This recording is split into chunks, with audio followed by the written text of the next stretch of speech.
The Middle East continues to blaze. Israel and Iran are exchanging rocket strikes. In response to Israel's complete air dominance over Iran, Tehran has begun to retaliate with massive use of ballistic missiles.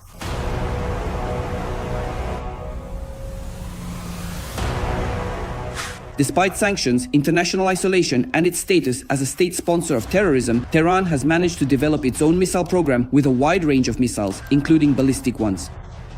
Iran has created its own scaled-down nutcracker that is breaking through Israel's Defense Express missile defense system. In the name of Israel and Tehran's enemies in the Middle East, Iranian ballistic missiles, this is also a potential threat to Ukraine. Dozens of Russian military personnel have undergone training in Iran on the use of FAT-360 missile systems with a maximum range of 120 kilometers. What kind of missile arsenal does Iran possess? How did the Islamic Republic manage to build a large-scale, modern production from scratch? About this and more, coming up in the arsenal. For the first time in its history, during a missile attack on Israel, Iran used a new type of missile with a separable warhead. According to the IDF, the missile carried a total of 20 individual submunitions. This morning we were subjected to a missile strike capable of scattering the largest number of munitions over a relatively large area. It is possible that some of the munitions will remain on the ground and not explode. Do not touch any suspicious objects. Most Israeli and independent experts agree that during the strikes on the city of Azor near Tel Aviv, Tehran may have used its newest medium-range ballistic missile. The Khorramshahr 4 or Kheibar is a very dangerous weapon of terror. Regarding the Khorramshahr missile, also known as Kheibar, nothing has been said yet about its accuracy, but in this case accuracy is a secondary issue because the missile scatters over the area. Well, the submunitions are dispersed over an area of approximately, or rather within a radius of 8 kilometers. So even an accuracy of 500 meters here is not critical. The official name of the missile is still unknown.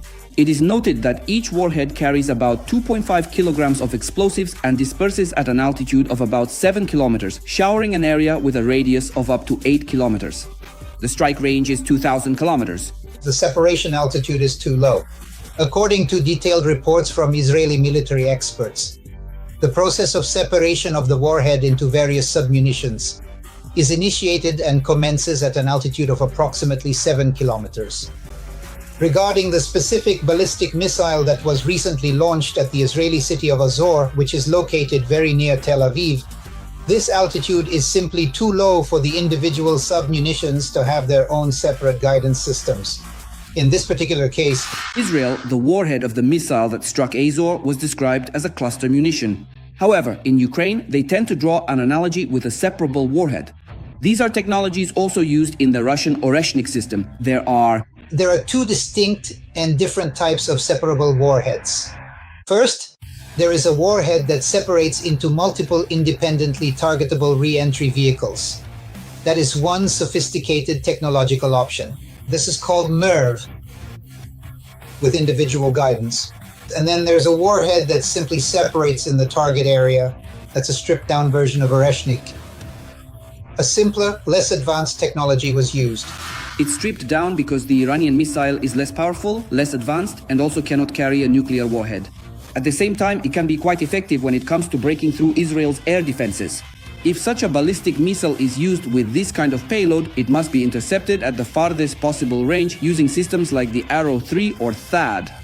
If such a missile is hit over a city without the kinetic destruction of its still unseparated warheads, it will mean only one thing: they will still fall, explode, and cause damage. Israel has committed a crime against Iran, revealing its disgusting nature. With this attack, the Zionist regime has ensured a bitter fate for itself, one it definitely should prepare for. At the same time, the Kheibar missile is being used. Not a single one. Despite international pressure, Tehran has been developing its missile program for decades. And over these many years, it has achieved impressive results.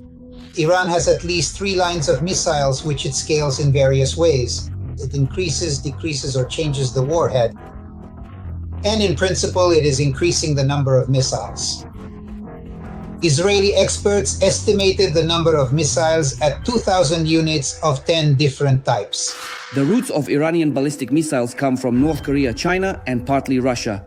It's a kind of transformer, taking a bit from Soviet missiles and some from Chinese ones, particularly the CSS-8. This short-range, ground-to-ground ballistic missile is a copy of the old Soviet S-75 missile, which was adapted from an air defense system for strikes against land targets. The program began when North Korea transferred to Iran in 1985. Several types of Soviet missiles. In addition, the Soviet missile was being developed, which in fact was exported to a number of Arab countries. Here is the Soviet missile called Scud. There you go. And based on this Scud, the Shahab line was created. Shahab is a family of Iranian ballistic missiles developed since 1987. The missile got its name in honor of one of the historic districts of the Azerbaijani city of Nakhichevan.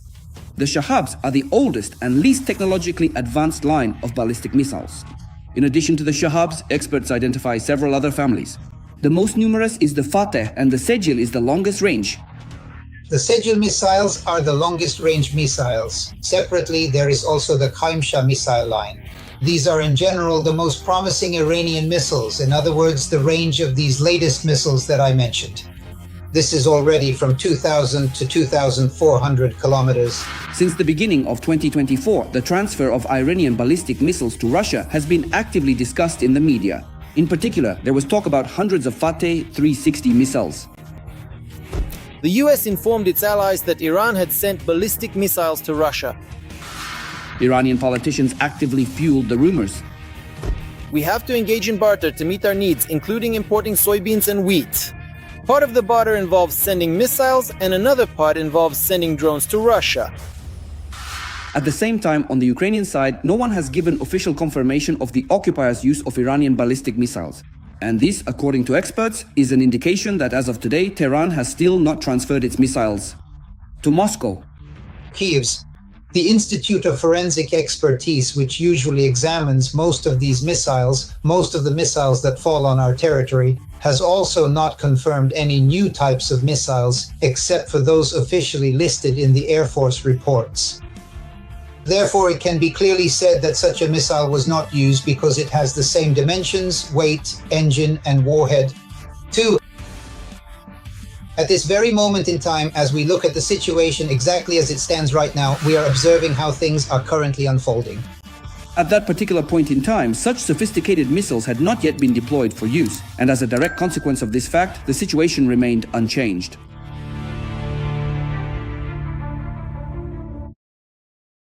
Were not transmitted. Around 30 targets across Iran were attacked, including the Iranian presidential residence and intelligence headquarters, Clash Report reports. Information has also appeared in the media about an assassination attempt on the president of Iran, Masoud Pezeshkian. There is no information about Iran's supreme leader Ali Khamenei. In the Iranian capital Tehran, he has been moved to a safe location, writes Reuters. Meanwhile, footage has appeared online showing thick smoke as a result of the strikes on Tehran. At the same time, Israel has officially closed its airspace. According to reports from the IDF, the country is switching to a special mode of operation. Only critically important services will continue to operate. In turn, Channel 12, citing a source in Israel's security services, reports that the attack on Iran is a joint Israeli-American operation. Israel and the United States launched a massive strike on Isfahan, the city where one of Iran's nuclear centers is located. Cruise missiles launched by Israel and the United States were spotted in the sky over Iraq.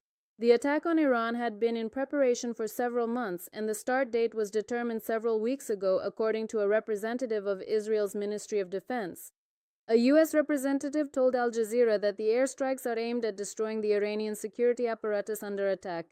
Qom, Harimabad, Isfahan, and Tehran.